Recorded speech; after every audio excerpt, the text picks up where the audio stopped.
Il existe un moment très particulier dans la vie d'une femme, un moment qui ne s'annonce pas avec fracas mais qui s'installe doucement, comme la brume matinale qui enveloppe un jardin endormi, un moment où quelque chose en toi commence à changer sans que tu puisses encore nommer cette transformation. Et c'est dans ce silence intérieur, dans cette pause imperceptible entre deux battements de cœur, que les anges commencent à tisser une nouvelle réalité autour de toi, une réalité où la recherche effrénée cède sa place à une forme de présence plus douce, plus ancrée, plus vraie. Tu as peut-être passé tant de temps à scruter l'horizon, à guetter les signes, à analyser chaque geste, chaque silence, chaque absence, que ton âme s'est progressivement épuisée dans cette vigilance constante. Et aujourd'hui, quelque chose en toi murmure qu'il est temps de poser ce fardeau, de déposer cette recherche et de tenir éveillé tant de nuits. Et dans cet abandon progressif, dans cette capitulation sacrée, un espace nouveau commence à s'ouvrir, un espace que tu ne connaissais pas encore, un espace où ta valeur n'est pas déterminée par la présence ou l'absence d'un autre, mais par la profondeur de ta propre connexion à toi-même. Les messagers célestes observent ce processus avec une tendresse infinie, car ils savent que c'est précisément dans ce moment de relâchement que la véritable magie commence à opérer. Non pas la magie des manifestations forcées ou des visualisations répétitives, mais la magie organique de l'alignement. Cette alchimie subtile qui se produit quand une femme cesse de courir après l'amour et commence simplement à respirer dans sa propre lumière, et tu ressens peut-être cette fatigue particulière. Cette lassitude qui n'est pas de la résignation mais plutôt une forme de sagesse émergente, comme si ton corps et ton esprit te disaient enfin qu'il est temps de rentrer à la maison, de revenir à toi, de cesser de mendier l'attention là où elle n'est pas librement offerte. Dans ce retour à toi-même, il n'y a aucune amertume nécessaire, aucun ressentiment obligatoire, seulement une reconnaissance tranquille que tu mérites une présence qui ne te fait pas douter, qui ne te laisse pas dans l'incertitude, qui ne te demande pas de deviner ou d'interpréter le silence. Et les anges te rappellent aujourd'hui que cette fatigue que tu ressens n'est pas un signe de faiblesse, mais le commencement d'une forme de force plus mature, plus centrée, plus digne de qui tu es. Vraiment, peut-être as-tu remarqué comment ton énergie se déplace différemment ces derniers temps, comment certaines pensées qui t'obsédaient auparavant commencent à perdre leur emprise, comment certaines conversations intérieures que tu avais avec cette personne absente se font plus rares, plus espacées. Et ce n'est pas que ton cœur soit devenu froid ou indifférent, c'est simplement que ton âme commence à comprendre une vérité essentielle, que l'amour véritable ne demande pas tant d'efforts pour exister, ne requiert pas tant de gymnastique mentale pour être compris, ne nécessite pas que tu te contorsionnes émotionnellement pour mériter sa place. Les guides spirituels qui veillent sur ton chemin voient cette transformation avec une joie silencieuse, car ils savent que tu approches d'un seuil important, un seuil où la rencontre authentique devient enfin possible, non pas parce que tu as réussi à attirer quelqu'un par la force de ta volonté, mais parce que tu as créé en toi un espace assez spacieux, assez paisible, assez plein de ta propre présence pour accueillir une connexion qui te respecte vraiment. Et dans ce processus de lâcher, prise progressive, quelque chose d'étrange et de merveilleux se produit. Tu commences à te rencontrer toi-même d'une façon nouvelle, à découvrir des aspects de ton être que tu avais négligés pendant que tu étais tellement focalisé sur l'autre, sur ses humeurs, sur ses silences, sur ce retour possible ou impossible, et maintenant, dans ce silence qui n'est plus chargé d'attente mais simplement habité de présence, tu peux entendre ta propre voix intérieure avec une clarté nouvelle, tu peux sentir tes propres désirs sans qu'ils soient contaminés par la peur de perdre quelqu'un. Tu peux respirer sans que chaque inspiration soit teintée de l'espoir d'un message, d'un signe, d'un retour. Il y a une forme d'attente qui ne se nomme pas elle-même, une attente qui s'est installée si subtilement dans les fibres de ton quotidien que tu ne la reconnais même plus comme telle. Elle est devenue le fond sonore de ta vie. Ce murmure constant qui te dit que quelque chose va t'arriver, que quelqu'un doit revenir, que cette histoire ne peut pas se terminer ainsi. Dans l'inachevé, dans le non-dit, dans ce silence qui fait mal précisément parce qu'il reste chargé de tous les mots qui n'ont jamais été prononcés, et les anges qui t'accompagnent voient cette attente. Ils la comprennent avec une compassion infinie, car ils savent combien il est humain de s'accrocher à l'espoir d'une connexion qui a touché quelque chose de profond en toi, qui a réveillé des parties de ton âme que tu croyais endormies, qui t'a fait sentir vivant d'une manière que tu n'avais peut-être pas ressentie depuis longtemps. Mais aujourd'hui, ces messagers célestes demandent doucement de regarder cette attente avec des yeux nouveaux, de l'observer sans jugement mais aussi sans complaisance, de te demander honnêtement si cette attente te nourrit ou te draine, si elle t'élève ou te maintient dans une forme de suspension émotionnelle où tu ne peux ni vraiment avancer ni vraiment guérir. Et la vérité, cette vérité douce mais essentielle, c'est que tant que ton cœur reste en mode attente, il n'est pas pleinement disponible pour recevoir ce qui cherche authentiquement à venir à toi. Il reste tourné vers le passé, vers ce qui aurait pu être, vers cette version idéalisée d'une relation qui n'a jamais vraiment existé dans la forme que tu imagines. Peut-être que tu as senti ce décalage entre ce que tu vivais réellement et ce que tu espérais vivre, cette distance entre les moments de connexion intense et les longues périodes de silence ou d'absence. Et dans cet écart, tu as construit des ponts imaginaires, des explications rassurantes, des justifications qui permettaient de maintenir l'espoir vivant. Et ce n'est pas que tu aies été naïf ou aveugle, c'est que ton cœur, dans sa générosité et sa capacité à voir le potentiel chez l'autre, a choisi de croire en ce qui pouvait être plutôt qu'en ce qui était réellement offert, et les anges honorent cette capacité que tu as à voir la lumière chez les autres, à croire en leur meilleure version. Mais ils te rappellent aussi que tu mérites quelqu'un qui n'a pas besoin que tu attendes indéfiniment pour décider de ta valeur, quelqu'un qui sait reconnaître le trésor que tu es sans que tu aies à prouver constamment ta dignité d'être aimé. Cette attente silencieuse a peut-être pris différentes formes dans ta vie. Parfois c'est l'attente d'un message qui ne vient pas, parfois c'est l'attente d'une clarification qui reste suspendue dans le vague, parfois c'est simplement l'attente que ces personnes se réveillent enfin et voient vraiment qui tu es, ce que tu offres, la profondeur de ta présence. Et dans toutes ces formes d'attente, il y a une petite voix en toi qui espère que si tu es assez patiente, assez compréhensive, assez présente, malgré l'absence, alors peut-être que l'amour que tu donnes sera enfin reconnu et rendu dans la même mesure. Mais les messagers divins te murmurent aujourd'hui que l'amour véritable ne fonctionne pas comme une transaction où tu dois d'abord investir massivement pour espérer recevoir un retour équivalent. L'amour véritable se reconnaît à sa réciprocité naturelle, cette facilité avec laquelle il circule dans les deux sens, sans que l'un doive constamment mendier l'attention ou la présence de l'autre. Et si tu observes honnêtement la dynamique que tu as vécue, tu verras peut-être ce déséquilibre, cette asymétrie où ton énergie coulait généreusement vers l'autre tandis que ce qui te revenait était sporadique, incertain, conditionné par des humeurs ou des disponibilités qui changeaient sans que tu puisses vraiment comprendre pourquoi. Les guides spirituels qui veillent sur ta route émotionnelle voient aussi comment cette attente a parfois éloigné de toi-même, comment tu as peut-être mis de côté tes propres besoins, tes propres projets, tes propres rêves, dans l'espoir de rester disponible pour cette personne quand elle déciderait enfin de te choisir pleinement. Et dans ce sacrifice silencieux de toi-même, quelque chose de précieux s'est lentement érodé. Cette connexion vitale à ta propre essence, à tes propres désirs, à ton propre chemin. Et aujourd'hui, les anges t'invitent à reprendre ces fils d'énergie que tu as dispersés dans l'attente, à les rassembler doucement, à les ramener vers ton propre centre, à reconstruire cette relation fondamentale avec toi-même qui est la base de toute rencontre authentique. Car tant que tu cherches à l'extérieur ce qui ne peut être trouvé qu'à l'intérieur, tant que tu attends qu'un autre valide ta valeur, tant que tu places ton bonheur entre les mains de quelqu'un qui n'a pas démontré la capacité ou la volonté de le tenir avec soin, tu restes dans une forme de dépendance émotionnelle qui ne peut pas te mener vers l'amour mature et respectueux que ton âme désire vraiment. Voici le mystère que peu comprennent vraiment. Lâcher prise ne signifie pas arrêter d'aimer, ne signifie pas devenir froide ou indifférente, ne signifie pas fermer ton cœur ou construire des murs pour te protéger de la douleur. Lâcher prise signifie simplement cesser de tenir si fort quelque chose qui ne veut pas être tenu, quelqu'un qui n'a pas choisi clairement de marcher à tes côtés. Et dans ce relâchement, dans cette ouverture des mains qui ont serré si longtemps quelque chose qui glissait constamment entre les doigts, il y a une forme de grâce qui commence à opérer. Une grâce qui ne peut pas se manifester tant que tu es contracté dans l'effort de retenir, de contrôler, de faire en sorte que les choses soient différentes de ce qu'elles sont. Les anges observent cette tension en toi, cette partie qui veut tellement lâcher prise et cette autre partie qui a si peur de ce qui arrivera si elle le fait, peur que ce soit vraiment la fin, peur de perdre le dernier fil ténu qui te relie encore à ces personnes, peur de te retrouver seul avec toi-même et le vide que cette absence créera. Et pourtant, ces guides célestes murmurent une vérité paradoxale. C'est précisément en acceptant de sentir pleinement ce vide, en cessant de le fuir ou de le combler avec l'espoir de retour de l'autre, que tu découvres qu'il n'était pas vraiment vide, que cet espace en toi est en réalité plein de ta propre présence, de ta propre essence, de ta propre lumière qui n'a jamais eu besoin d'un autre pour exister, même si elle s'illumine différemment en présence d'une connexion authentique. Tu as peut-être remarqué comment certaines journées tu te sens forte et déterminée à avancer sans regarder en arrière, et puis d'autres jours, une vague de nostalgie te submerge, tu te retrouves à revisiter les souvenirs, à te demander ce qui aurait pu être différent, à imaginer des scénarios où tout s'arrange miraculeusement. Et cette oscillation est parfaitement naturelle, parfaitement humaine. C'est le mouvement de ton âme qui négocie avec la réalité, qui cherche à intégrer l'expérience, qui essaie de trouver un sens à ce qui s'est passé. Et les messagers divins ne te demandent pas de forcer une acceptation que tu ne ressens pas encore. Ils te demandent simplement d'être honnête avec toi-même sur ce que tu vis réellement plutôt que ce que tu voudrais vivre, sur ce qui t'est vraiment offert plutôt que sur ce que tu espères recevoir un jour. Le véritable lâcher-prise commence quand tu reconnais que tu as fait tout ce que tu pouvais, que tu as donné ce que tu avais à donner,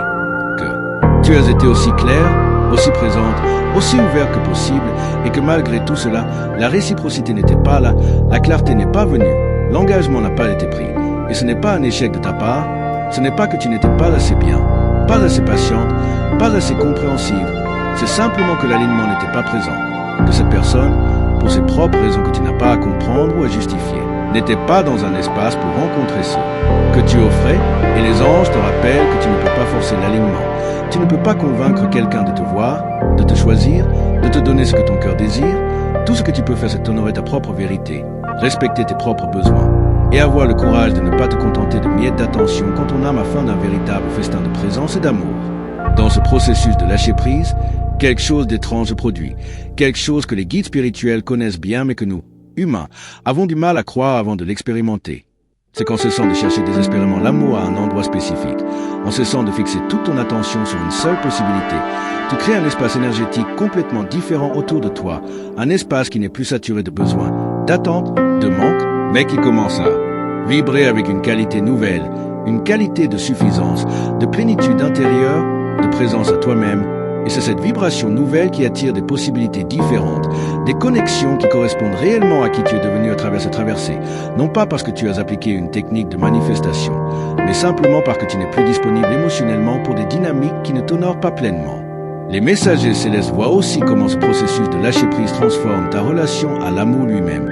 Comment tu commences à comprendre que l'amour véritable n'est pas quelque chose que tu dois supplier, gagner ou mériter par tes efforts incessants, mais quelque chose qui se reconnaît et se rejoint naturellement quand deux êtres sont vraiment alignés, vraiment disponibles, vraiment prêts à se rencontrer dans leur authenticité plutôt que dans leurs besoins non comblés. Et peut-être que cette compréhension te fait sentir à la fois libéré et triste, libéré parce que tu réalises que tu n'as jamais eu à te battre si fort pour quelque chose qui devrait couler naturellement, et triste parce que tu dois faire le deuil de cette version de l'histoire que tu avais imaginée, de cette fin heureuse que tu avais tant espérée avec cette personne spécifique. Mais les anges te rappellent doucement que la fin de cette histoire particulière n'est pas la fin de ton histoire d'amour, c'est simplement le début d'un chapitre où tu deviens enfin l'héroïne de ta propre vie plutôt que le personnage secondaire dans la vie de quelqu'un qui ne sait pas te voir. Dans ce moment où tu te tiens entre ce qui était et ce qui n'est pas encore, dans cet espace intermédiaire où le passé perd son emprise mais où le futur n'a pas encore pris forme, les anges t'entourent d'une présence particulièrement tendre, car ils savent que c'est dans ce passage, dans ces transitions, que l'âme humaine est le plus vulnérable mais aussi le plus ouverte à une transformation profonde, et ce qu'ils veulent que tu comprennes aujourd'hui, ce qu'ils murmurent à ton cœur avec une douceur infinie, c'est que tu n'as jamais été aussi proche de toi-même que tu le es maintenant. Dans cette phase où tu as cessé de courir après ce qui te fuyait et où tu commences enfin à te tourner vers l'intérieur, vers ce sanctuaire de ton propre être que tu avais peut-être négligé pendant que tu étais tellement absorbé par les dynamiques externes, par les silences de l'autre, par les interprétations de chaque geste ou absence de geste. Les messagers célestes voient clairement quelque chose que tu commences à peine à entrevoir, que tout ce parcours, toute cette douleur, toute cette confusion, toute cette attente n'était pas du temps perdu ou une erreur de parcours, mais une initiation nécessaire à une forme d'amour plus mature, plus consciente, plus ancrée dans le respect de soi, et il te montre comment chaque moment de doute, chaque nuit d'insomnie, chaque larme versée, t'a progressivement débarrassé des illusions qui t'empêchaient de voir clairement ce que tu mérites vraiment, qui t'empêchaient d'exiger le minimum de présence, de clarté et d'engagement que toute femme devrait pouvoir attendre d'une connexion amoureuse. Dans la perspective angélique, il n'y a pas de temps perdu ni de détours inutiles. Il y a seulement le chemin unique de ton âme qui t'a amené exactement où tu devais arriver pour comprendre certaines vérités essentielles sur toi-même. Sur l'amour, sur ce que tu accepteras ou n'accepteras plus dans tes relations. Et l'une de ces vérités fondamentales que les guides spirituels illuminent pour toi aujourd'hui est celle-ci. Que ton bonheur ne peut jamais dépendre de quelqu'un qui n'a pas choisi clairement d'en être le gardien. Que ta paix intérieure ne peut jamais être soumise aux humeurs changeantes d'un autre. Que ta valeur ne peut jamais être déterminée par la capacité ou l'incapacité de quelqu'un à la reconnaître, car ta valeur est intrinsèque. Elle existait avant cette connexion et continuera d'exister après. Elle n'est pas quelque chose que tu dois prouver ou gagner, mais quelque chose que tu dois simplement te rappeler et honorer en ne te contentant plus de relations qui ne la reflètent pas. Les anges te demandent aujourd'hui de considérer une possibilité nouvelle, une possibilité qui pourrait sembler étrange au début, mais qui contient une sagesse profonde. Et si cette personne qui t'a tant fait attendre, qui t'a laissé dans l'incertitude, qui n'a pas su te donner la clarté et la présence que tu désirais, et si cette personne était en réalité un messager déguisé, envoyé pour te montrer exactement ce que tu ne veux plus vivre, pour t'enseigner à travers le contraste ce que tu désires vraiment créer dans ta vie amoureuse, pour te pousser enfin à développer une relation si solide avec toi-même que tu ne puisses plus jamais accepter les miettes quand tu mérites le festin.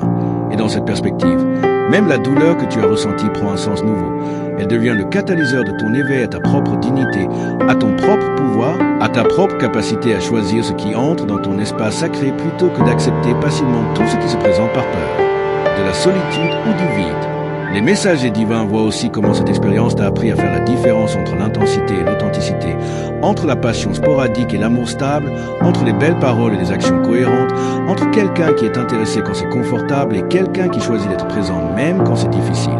Et ces distinctions que tu as apprises dans ta chair, dans ton cœur, dans tes nuits d'insomnie, sont des enseignements que personne ne pourra jamais t'enlever. Ce sont des boussoles internes qui te guideront désormais vers des connexions plus saines, plus équilibrées, plus respectueuse de ton essence. Dans le silence de ton espace intérieur, là où les voix extérieures ne peuvent pas atteindre, là où même les opinions des autres ne pénètrent pas, il y a une sagesse qui grandit en toi, une sagesse qui sait distinguer ce qui te nourrit vraiment de ce qui te draine, ce qui t'élève de ce qui te diminue, ce qui honore ta lumière de ce qui tente de la voiler. Et les anges te demandent de faire confiance à cette sagesse intérieure, de l'écouter même quand elle te dit des choses que tu ne veux pas entendre, même quand elle te pousse à faire des choix difficiles, même quand elle t'invite à fermer des portes que tu espérais garder ouvertes, car cette voix intérieure est la voix de ton âme qui connaît le chemin vers ton bien le plus élevé, même quand ce chemin passe par le deuil de ce qui n'était pas destiné à être. Les guides célestes t'entourent particulièrement en ce moment, non pas pour prendre tes décisions à ta place ou pour te garantir un résultat spécifique, mais pour te rappeler que tu n'es jamais seul dans ce processus, que même quand tu te sens perdu ou découragé, il y a des forces bienveillantes qui veillent sur ton chemin, qui t'envoient des signes subtils, qui orchestrent des synchronicités pour te montrer que tu es soutenu, que tu es guidé, que tu es aimé d'un amour inconditionnel qui ne dépend pas de tes performances ou de tes réussites, mais qui reconnaît simplement la beauté de ton être. Et peut-être que si tu prêtes attention, si tu restes présent aux petits miracles du quotidien, tu commenceras à voir ces signes, à sentir cette présence, à reconnaître que même dans ta solitude apparente, tu es profondément accompagné et que cette période de transition n'est pas une punition ou un abandon, mais une préparation, un nettoyage énergétique, un réalignement qui te prépare à recevoir ce qui correspond vraiment à la femme que tu es en train de devenir. La rencontre avec ta propre présence, non pas comme un lieu de repli par défaut quand l'autre n'est pas là, mais comme un sanctuaire précieux où tu choisis consciemment de résider, où tu découvres une plénitude qui n'a besoin de personne pour exister, même si elle s'enrichit magnifiquement dans le partage avec un être aligné. Les anges célèbrent ce retour à toi-même comme le véritable miracle, bien plus significatif que n'importe quelle réconciliation avec cette personne qui ne savait pas te voir. Car dans ce retour à ton centre, dans cette réappropriation de ton énergie vitale, dans cette décision de ne plus abandonner tes propres besoins pour accommoder les incertitudes d'un autre, tu poses les fondations d'une vie émotionnelle complètement nouvelle, une vie où l'amour que tu cherchais tellement à l'extérieur commence enfin à naître de l'intérieur, où la validation que tu attendais d'un autre devient quelque chose que tu peux te donner à toi-même, où la sécurité émotionnelle que tu espérais trouver dans les bras de quelqu'un se construit d'abord dans ta propre capacité à être présente pour toi-même, à t'écouter, à te respecter, à honorer tes limites et tes besoins sans culpabilité ni justification. Cette transformation n'est pas spectaculaire, elle ne se produit pas en un instant magique où tout change soudainement. Elle se déroule plutôt dans les petits choix quotidiens que tu commences à faire différemment, dans ces moments où tu choisis de ne pas vérifier si cette personne a vu ton message ou regardé ton profil, où tu choisis de sortir avec des amis plutôt que de rester disponible au cas où ils se manifesteraient, où tu choisis d'investir dans tes propres projets plutôt que de mettre ta vie en pause dans l'attente d'une clarté qui ne vient pas, et dans chacun de ces choix apparemment insignifiants. Tu reprends un petit morceau de ton pouvoir, tu récupères un fragment de ton énergie, tu reconstruis progressivement cette relation fondamentale avec toi-même qui est la base de toute autre relation saine et épanouissante.